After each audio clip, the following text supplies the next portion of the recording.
کچھ عرصے سے میں نے محسوس کیا میری بیوی کی حرکتیں مشکوک ہیں۔ مجھے محسوس ہوتا تھا جیسے میری کام پر جانے کے بعد کوئی میرے پیچھے میرے گھر میں آتا ہے۔ اب میرا شک یقین میں بدلنے لگا تھا، کیونکہ اکثر کوئی نہ کوئی ایسا سراغ ملتا جو میرے شک کو مزید گہرا کرتا۔ ایک روز آفس جانے کے بجائے گھر کے پچھلے حصے میں چھپ کر بیٹھ گیا۔ تبھی میری بیوی نے گیٹ کھولا اور ایک نوجوان لڑکے کو اندر لے کر چلی گئی۔ میری غصے سے بری حالت ہو گئی۔ جب میں ان کے پیچھے کمرے تک گیا تو روح فنا ہو گئی۔ میری بیوی اس مرد کے ساتھ زینب اس شہر کے ایک خاموش سے محلے میں رہتے تھے۔ ہماری شادی کو 3 سال ہو چکے تھے اور بظاہر ہماری زندگی میں کسی چیز کی کمی نہیں تھی، مگر پچھلے کچھ ہفتوں سے میرے دل میں ایک عجیب سا شک جنم لے چکا تھا جو دن بدن بڑھتا جا رہا تھا۔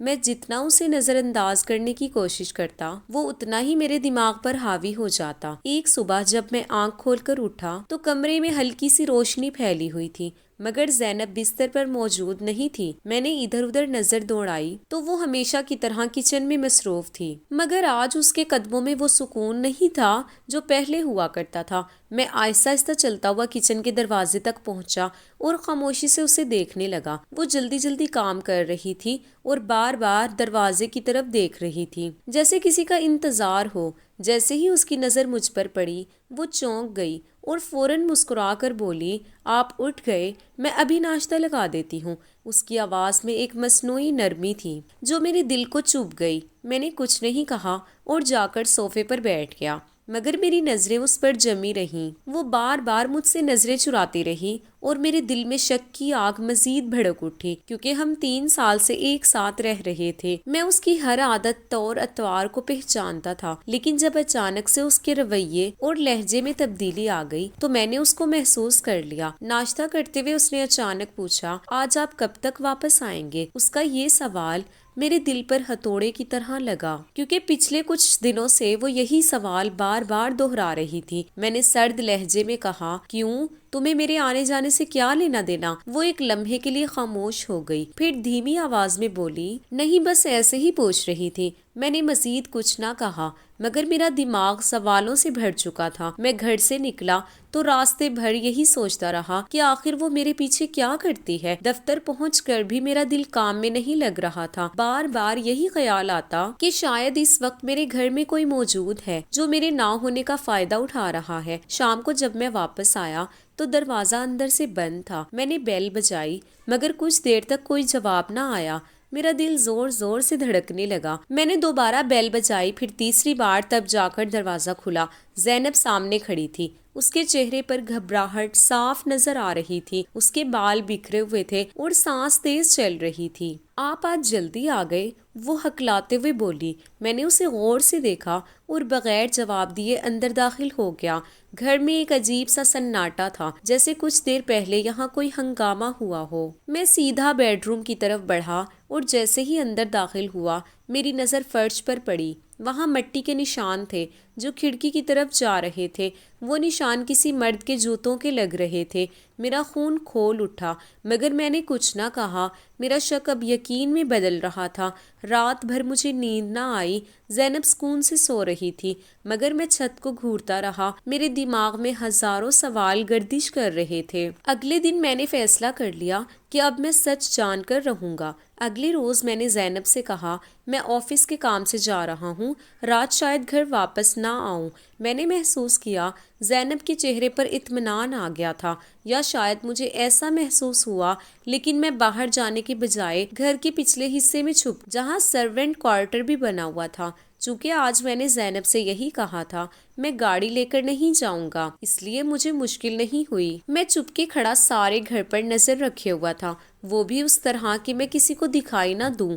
اچانک زینب گیٹ کی طرف بڑھی اور میری سانس رک گئی۔ میں نے دیکھا کہ دروازہ آہستہ سے کھلا اور ایک سایہ اندر داخل ہوا۔ وہ ایک مرد تھا جو احتیاط سے قدم رکھتا ہوا اندر آیا۔ زینب کے چہرے پر گھبراہٹ تھی، مگر وہ اس شخص کے قریب گئی اور اسے اندر لے آئی۔ میرا دل ٹوٹ گیا، میرے ہاتھ کانپنے لگے۔ میں نے سوچا کہ ابھی جا کر سب ختم کر دوں، مگر میں نے خود کو روکا۔ میں مزید دیکھنا چاہتا تھا۔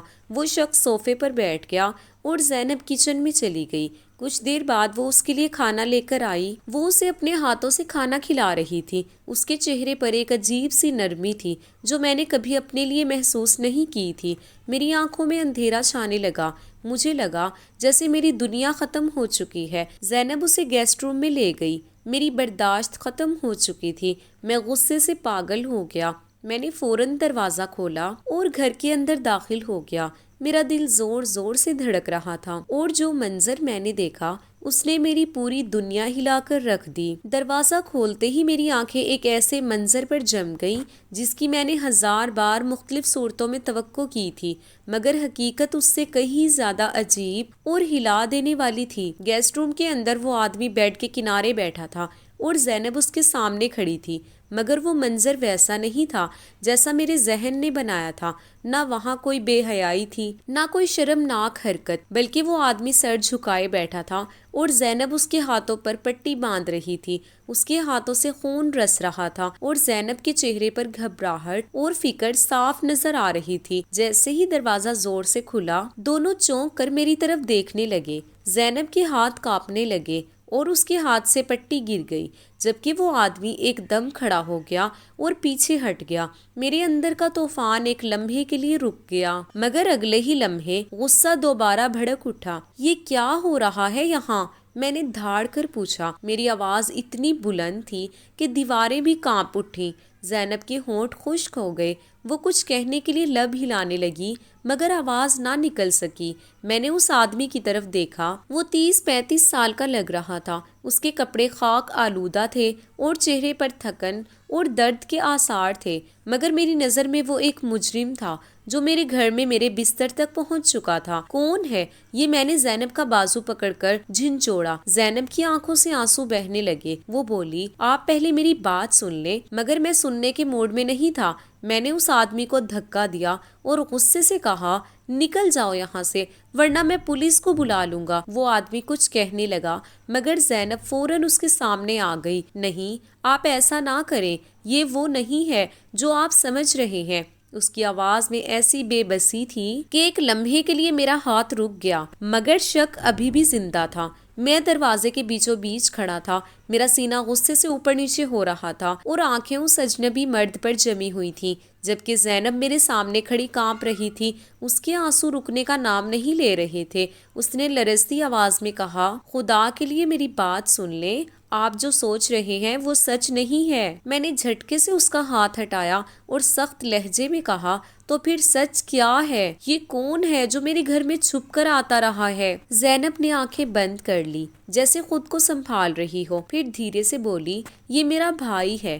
اس کے یہ الفاظ سن کر جیسے وقت ایک لمحے کے لیے رک گیا۔ میں نے حیرت اور غصے کے ملے جلے احساس کے ساتھ کہا، جھوٹ مت بولو، تم نے خود کہا تھا کہ تمہارا اس دنیا میں کوئی نہیں ہے، پھر یہ اچانک کہاں سے آ گیا؟ زینب نے روتے ہوئے سر جھکا لیا اور بولی، میں نے آپ سے سچ چھپایا تھا کیونکہ مجھے ڈر تھا کہ آپ مجھے غلط سمجھیں گے۔ یہ میرا سوتیلا بھائی ہے، میری ماں کا بیٹا۔ جب میری ماں کی دوسری شادی ہوئی تو وہ اسے ساتھ لے کر آئی تھی، مگر میرے والد نے اسے کبھی قبول نہیں کیا۔ وہ ہمیشہ اسے بوجھ سمجھتے رہے۔ گھر میں ہر وقت جھگڑا رہتا تھا۔ میری ماں اپنے بیٹے کے لیے روتی رہتی تھی اور مجھے اس کے قصے سناتی تھی کہ وہ کتنا معصوم ہے، کتنا اکیلا ہے۔ وہ چاہتی تھی کہ میں اسے کبھی نہ بھولوں۔ میں خاموشی سے اس کی بات سنتا رہا، مگر میرا دل ابھی بھی ماننے کو تیار نہیں تھا۔ زینب نے آگے کہنا شروع کیا، جب بھی میں نانی کے گھر جاتی تھی تو وہیں اس سے ملاقات ہوتی تھی۔ وہ ہمیشہ میرے لیے کچھ نہ کچھ لے کر آتا تھا، حالانکہ اس کے پاس خود کچھ نہیں ہوتا تھا۔ وہ مجھے دیکھ کر خوش ہو جاتا تھا جیسے اس کی اپنی کوئی دنیا ہو۔ میں اس کے ساتھ کھیلتی تھی اور ماں دور بیٹھ کر ہمیں دیکھ کر رو دیتی تھی، کیونکہ وہ جانتی تھی کہ اس کا بیٹا اس کے اپنے گھر میں اجنبی ہے۔ وقت گزرتا گیا اور پھر ایک دن میری ماں اس دنیا سے چلی گئی۔ اس کے بعد سب کچھ بدل گیا۔ نانی نے کچھ عرصہ اسے سنبھالا، مگر اس کے جانے کے بعد میرے ماموں نے اسے گھر سے نکال دیا کیونکہ وہ اسے بوجھ سمجھتے تھے۔ وہ در بدر ہو گیا۔ اس کے پاس نہ کوئی گھر تھا، نہ سہارا، نہ کوئی اپنا۔ میں نے اسے ڈھونڈنے کی بہت کوشش کی مگر وہ کہیں نہیں ملا۔ زینب کی آواز بھر آئی تھی۔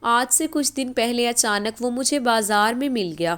میں نے اسے پہچان لیا مگر وہ مجھے دیکھ کر پہلے گھبرا گیا۔ اس کے کپڑے پھٹے ہوئے تھے، چہرہ تھکا ہوا تھا اور آنکھوں میں ایسی ویرانی تھی کہ میرا دل ٹوٹ گیا۔ اس نے بتایا کہ اس کے پاس نہ کوئی کام ہے نہ رہنے کی جگہ، وہ کئی دن سے بھوکا تھا۔ میں اسے وہاں چھوڑ نہیں سکتی تھی، میں اسے اپنے ساتھ گھر نہیں لا سکتی تھی، اس لیے میں نے چھپ کر اس کی مدد شروع کی۔ کبھی اسے پیسے دے دیتی، کبھی کھانا کھلا دیتی۔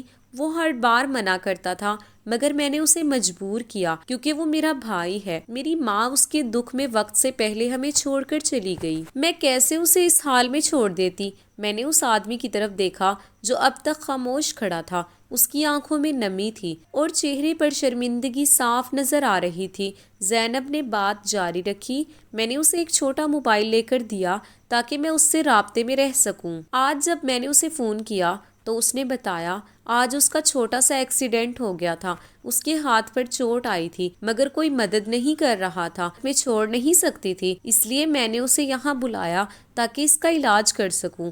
میں جانتی تھی کہ اگر آپ کو پتہ چل گیا تو آپ غصہ کریں گے، اس لیے میں نے سب کچھ چھپایا مگر میرا کوئی غلط ارادہ نہیں تھا۔ عمران نے بھی کہا تھا مجھے زمانے سے صرف دھتکار ملا ہے، کبھی کسی نے میری وجود کو تسلیم نہیں کیا، تمہارا شوہر بھی تسلیم نہیں کرے گا اور یہ آخری رشتہ بھی مجھ سے چھن جائے گا، اس لیے اسے کچھ مت بتاؤ ورنہ ہمارا ملنا بھی بند کر دے گا۔ زینب روتی جا رہی تھی، اس کے ہر لفظ کے ساتھ میرے دل میں اٹھنے والا طوفان تھوڑا تھوڑا کم ہونے لگا مگر مکمل طور پر ختم نہیں ہوا تھا۔ میں نے سخت لہجے میں کہا، تمہیں مجھے سب سچ بتانا چاہیے تھا، مجھ پر اعتماد کرنا چاہیے تھا، تم نے مجھے کیوں نہیں بتایا؟ زینب نے میری طرف دیکھا، اس کی آنکھوں میں دکھ اور خوف دونوں تھے اور وہ بولی کہ سچ کہوں تو مجھے بھی یہی ڈر تھا کہ آپ بھی باقی سب لوگوں کی طرح اسے ٹھکرا دیں گے، آپ اسے دیکھتے ہی فیصلہ سنا دیتے کہ وہ کوئی غلط آدمی ہے اور میں یہ برداشت نہیں کر سکتی تھی۔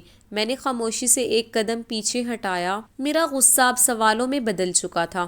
کمرے میں ایک عجیب سی خاموشی چھا گئی تھی جس میں صرف ہماری سانسوں کی آواز سنائی دے رہی تھی۔ میں نے اس آدمی کی طرف دیکھا اور کہا، تم اتنا عرصہ کہاں تھے؟ وہ کچھ لمحے خاموش رہا پھر آہستہ سے بولا، میرا نام عمران ہے، میں واقعی زینب کا بھائی ہوں مگر میری زندگی سیدھی نہیں رہی، میں بچپن سے ہی ٹھوکریں کھاتا آیا ہوں، کبھی کسی نے اپنا نہیں سمجھا، کبھی کسی نے سہارا نہیں دیا، میں نے جینے کے لیے وہ سب کچھ کیا جو شاید نہیں کرنا چاہیے تھا مگر میں مجبوری میں تھا۔ اس کی آواز میں تھکن اور سچائی دونوں شامل تھے۔ اس نے اپنے زخمی ہاتھ کی طرف دیکھا اور کہا، آج جب یہ حادثہ ہوا تو مجھے لگا شاید میری زندگی کا بھی یہی انجام ہے مگر زینب نے مجھے اپنے پاس بلا لیا، وہ ہمیشہ سے ایسی ہی تھی، وہ کسی کو تکلیف میں نہیں دیکھ سکتی۔ میں اس کے الفاظ سن کر خاموش ہو گیا۔ میرے اندر کچھ ٹوٹ بھی رہا تھا اور کچھ بن بھی رہا تھا۔ ایک طرف میرا غرور تھا جو چیخ رہا تھا کہ مجھ سے جھوٹ بولا گیا اور دوسری طرف حقیقت تھی جو میرے سامنے کھڑی تھی کہ شاید میں نے جلد بازی میں فیصلہ کر لیا تھا۔ زینب آہستہ سے میرے قریب آئی اور بولی، میں نے آپ کو دھوکہ نہیں دیا، میں صرف ایک رشتہ نبھا رہی تھی جو مجھے میری ماں نے سونپا تھا۔ اگر آپ کہیں گے تو میں اسے ابھی یہاں سے بھیج دوں گی مگر میں اسے مرنے کے لیے نہیں چھوڑ سکتی۔ میں باہر اس سے ملنے جایا کروں گی اور اس کی مدد بھی کروں گی جب تک اسے کوئی کام نہیں مل جاتا۔ اس کی بات سن کر میں نے آنکھیں بند کر لی۔ میرے ذہن میں وہ سارے لمحے گھومنے لگے جب میں نے اسے شک کی نظر سے دیکھا تھا، جب میں نے اسے بغیر سنے مجرم ٹھہرا دیا تھا۔ میں نے گہری سانس لی اور آنکھیں کھولی۔ کمرے میں کھڑے دونوں لوگ میری طرف دیکھ رہے تھے جیسے میرے فیصلے کا انتظار کر رہے ہوں۔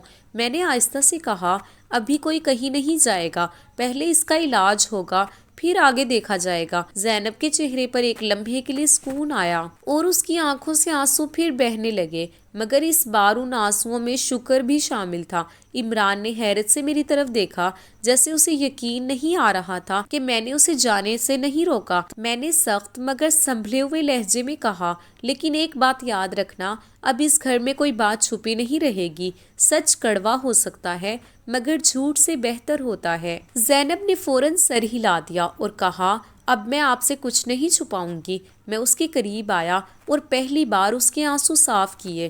میرے دل کا بوجھ ابھی مکمل ختم نہیں ہوا تھا، مگر کہیں نہ کہیں مجھے احساس ہو رہا تھا کہ ہر چیز ویسی نہیں ہوتی جیسی پہلی نظر میں دکھائی دیتی ہے، اور شاید آج میں ایک بہت بڑی غلطی کرنے سے بچ گیا تھا۔ کمرے میں پھیلی ہوئی وہ گھٹن آہستہ آہستہ کم ہونے لگی، مگر کہانی ابھی ختم نہیں ہوئی تھی، کیونکہ میرے دل میں اب بھی کچھ سوال باقی تھے، اور مجھے اندازہ تھا کہ آنے والے دنوں میں ہمیں ان سب کا سامنا کرنا پڑے گا۔ وقت کے ساتھ سب کچھ آہستہ آہستہ بدلنے لگا۔ شروع میں میرے دل میں ہلکی سی جھجک ضرور تھی، مگر میں نے خود کو مجبور کیا کہ ماضی کی تلخیوں کو پیچھے چھوڑ کر آگے بڑھوں۔ عمران ہمارے ساتھ ہی رہنے لگا، اس کے زخم ٹھیک ہو رہے تھے، مگر جو چیز مجھے سب سے زیادہ حیران کرتی تھی وہ اس کا رویہ تھا۔ خاموشی سے ہر کام میں ہاتھ بٹانے کی کوشش کرتا رہتا تھا۔ صبح میں اٹھتا تو وہ پہلے سے جاگ رہا ہوتا، کبھی صحن صاف کر رہا ہوتا، کبھی پانی بھر رہا ہوتا، کبھی کسی چھوٹے موٹے کام میں لگا ہوتا۔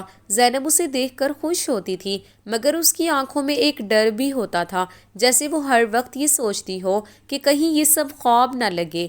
ایک دن میں نے اسے اپنے ساتھ کام پر لے جانے کا فیصلہ کیا۔ شروع میں وہ ہچکچایا اور بولا کہ میں آپ پر بوجھ نہیں بننا چاہتا، مگر میں نے صاف کہہ دیا کہ بوجھ وہ ہوتا ہے جو محنت نہ کرے، اور تم میں تو محنت کی کمی نہیں ہے۔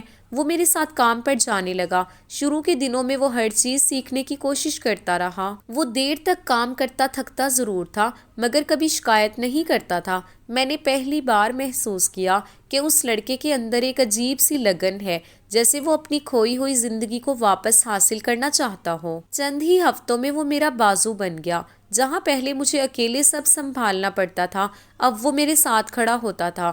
لوگوں سے بات کرنا، کام کو سمجھنا، حساب کتاب رکھنا، سب کچھ اس نے جلدی سیکھ لیا تھا۔ کئی بار ایسا ہوا کہ میں تھک کر بیٹھ گیا، مگر وہ کام میں لگا رہا۔ اس کی ہمت، اس کی یہی محنت مجھے اس کے قریب لے آئی۔ میرا دل اس کے لیے نرم ہوتا گیا، اور میں نے پہلی بار اسے صرف زینب کا بھائی نہیں بلکہ اپنے گھر کا ایک فرد سمجھنا شروع کر دیا۔ زینب کے چہرے پر وہی پرانی مسکراہٹ واپس آ گئی تھی۔ وہ اکثر مجھے دیکھ کر کہتی کہ آپ نے میرا سب سے بڑا بوجھ ہلکا کر دیا ہے۔ اگر آپ اس دن اسے گھر سے نکال دیتے تو شاید میں کبھی خود کو معاف نہ کر پاتی۔ اس کی بات سن کر میں خاموش ہو جاتا، کیونکہ مجھے بھی یہ احساس تھا کہ ایک غلط فیصلہ نہ صرف ایک زندگی بلکہ ہمارے اپنے رشتے کو بھی تباہ کر سکتا ہے۔ کچھ مہینے گزرے تو عمران نے خود ہی کہا کہ وہ اب اپنے پاؤں پر کھڑا ہونا چاہتا ہے۔ میں نے اس کی حوصلہ افزائی کی اور اسے مزید ذمہ داریاں دینا شروع کر دی۔ اس نے کام کو سنبھالنا شروع کیا اور آہستہ آہستہ اس کی پہچان بننے لگی۔ لوگ اس پر اعتماد کرنے لگے اور وہ بھی اس اعتماد پر پورا اترنے کی پوری کوشش کرتا رہا۔ اس کی آنکھوں میں اب وہ ویرانی نہیں رہی تھی جو پہلے دن تھی، اب وہاں ایک امید تھی، ایک سکون تھا۔ پھر ایک دن میں نے زینب سے کہا کہ کیوں نہ عمران کی شادی کر دی جائے۔ پہلے تو وہ چونکی، پھر اس کی آنکھوں میں خوشی آ گئی۔ ہم نے ایک سادہ سی لڑکی دیکھی جو ایک اچھے گھرانے سے تھی اور جس کی زندگی بھی سادہ تھی۔ عمران نے پہلے انکار کیا کہ وہ اس قابل نہیں، مگر میں نے اسے سمجھایا کہ ہر انسان کو ایک موقع ملنا چاہیے اور وہ اس موقع کا حقدار ہے۔ آخر کار اس کی شادی ہو گئی۔ وہ دن ہمارے لیے کسی عید سے کم نہیں تھا۔ زینب کی خوشی دیکھنے کے قابل تھی۔ اس کی آنکھوں میں آنسو تھے، مگر وہ خوشی کے آنسو تھے۔ شادی کے بعد عمران نے کرائے پر ایک چھوٹا سا گھر لے لیا۔ اس نے کہا کہ وہ اپنی زندگی خود بنانا چاہتا ہے، مگر اس کا دل اب بھی ہمارے ساتھ جڑا ہوا تھا۔ وہ روز ہمارے پاس آتا، ہمارے ساتھ بیٹھتا، کام میں ہاتھ بٹاتا اور پھر اپنے گھر چلا جاتا۔ آہستہ آہستہ اس نے اپنے گھر کو بھی سنوار لیا۔ اس کی بیوی بھی سادہ اور سمجھدار تھی۔ دونوں نے مل کر ایک چھوٹی سی مگر خوشحال دنیا بنا لی۔ کئی بار میں اسے دیکھتا تو دل میں ایک عجیب سا سکون محسوس ہوتا۔ میں سوچتا کہ یہ وہی لڑکا ہے جو کچھ وقت پہلے سڑکوں پر بھٹک رہا تھا، جس کے پاس نہ کوئی سہارا تھا نہ کوئی امید، مگر آج وہ اپنے پاؤں پر کھڑا ہے، اپنی زندگی جی رہا ہے۔ اور یہ سب صرف اس لیے ممکن ہوا کیونکہ اسے وقت پر تھوڑی سی توجہ اور سہارا مل گیا۔ زینب بھی اکثر کہتی، اس دن آپ نے اسے اگر نکال دیا ہوتا تو شاید آج یہ زندہ نہ ہوتا۔ دونوں بہن بھائی میرے احسان مند رہتے ہیں۔ میں اپنے رب کا شکر گزار ہوں جس نے غلط فیصلہ کرنے سے بچایا۔